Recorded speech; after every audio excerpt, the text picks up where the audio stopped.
Ma'am Jo, ang kuan kadtong mga grupo adto sa may area ng Barangay Sabang. So actually may mga tropa ta na naka-standby doon mao nag-monitor sa ila just in case magbuhat sila ng mga dili mao na binuhatan. Wala gayud ta na mapugos gayud ta na magdakop tanan sa ila.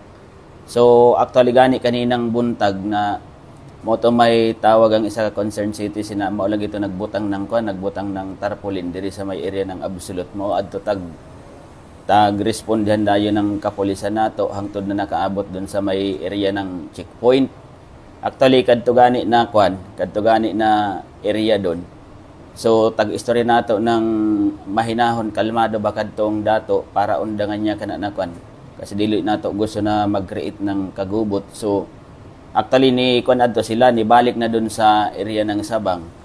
So nagtuo kami adto na nakuan na siya na ni subay ba sa ito man sa sabot namo. So pag abot sab doon nagbutang na sab sila ng signages. So ang mga motorista nanawag na ay checkpoint doon. So kuman tungod lagi sa election period nato wala gay na ibang tag-authorize na checkpoint ba. So mao to na wala ta na mahimuan dahil hanggay nato ng pwersa doon na magkuan na kinahanglan gay nato to baklason doon adtong kanila tag-establish nila na checkpoint. Sir, katong pagpampadlak nila sa pipila ka establishmento. Kasi rason nila. Actually, mo ganito Ma'am Jo ang kang kanina na pag-istorya gani namo tagpangutana nganong naging na padlak sila. Mo insist manggod sila ng kanila na sila ang tag-iya ng tibuok na Surigao City. Sa kana na kana sa mga ancestral domain ba pati kana na pangulikta. So tagpasabot ko gani kanina na kung naa may ganit na iagi nila sa korte pero dili na manggod na sarado manggod ang panghuna-huna mao to na dili na gid ako nagtaas ng istorya kanina. So sa kinya pangitabo sir, liable ba sila kung say pwede nila na ato bang kaso?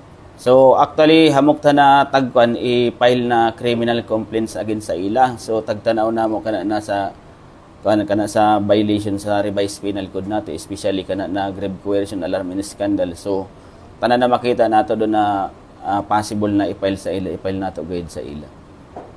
So plano pa lang isang at sir. So naa pa sila gawas mo pa sila. O kasi kinahanglanon pa nato ang mga statements sab ng mga witnesses pati ng complainant.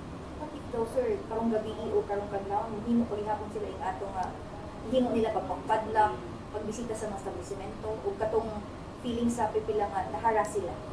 So actually ang kung gani nato kuman ang ato na kauban sa mobile force actually naka-alerto sab. So kanina kung nag-exercise ta ng maximum tolerance sa ila, wala na taning mahimo kundi pandako pong gay na just in case na magbuhat sila otro kay tagbuhat nila kaninang buntag. Sir, they are armed with samurai. Base na apay uban ng arma sila gitagutan. So may inyong initial info na sir.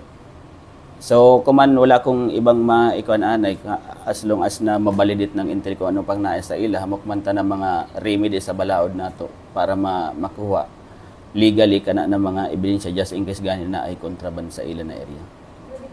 Election ban man karon dapat walay dalo nilang deadly weapons. So kana mangod sa bag-o kasi nato na COMELEC Resolution 11067 dati ang mga bladed weapon covered siya doon sa COMELEC Resolution pero kani ko man sa bag-o nato na COMELEC Resolution 11067 dili na gayud covered ang bladed weapon. So possible doon siya sa regular crime na ma-file nato doon sa revised penal code. Separate siya na violation. Dili na doon sa COMELEC resolution nato. Are we still safe? Mauna ang mga pangutana sa public? Nganong dili man ta safe? Isolated incident ra man sab. Kita man ang nasa gobyerno, nganong kita man ang mahadlok sab sa ila. So kung kita nagrespeto sa ila, sabihan ko gani kanina, kita nagrespeto sa ila.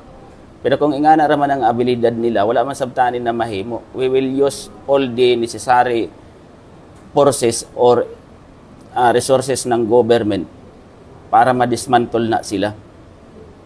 Dili nato tagkahadlo kana kita nagsubay ra lamang na nag-exercise kita ng maximum tolerance kasi dili nato gusto na may mahitabo na naay mga matay diha na kantungod ra sa ingana nila na abilidad. So kung i-label kasi nato ang kuan nato sa ila, so pareho na taanin na kuan, pareho na taanin na tag-ubos nato ang kaugalingon nato despite na nakasabot sila, nakasabot kita na ingana ang kahimtang nila. So, ma-assure na ito ang public, sir, na dinay peace and order lang. Utrong ko, tag-assure ko sa public na isolated incident na sa sunod na may mahitabo na ingana, nakahibalogin sila kung ano sa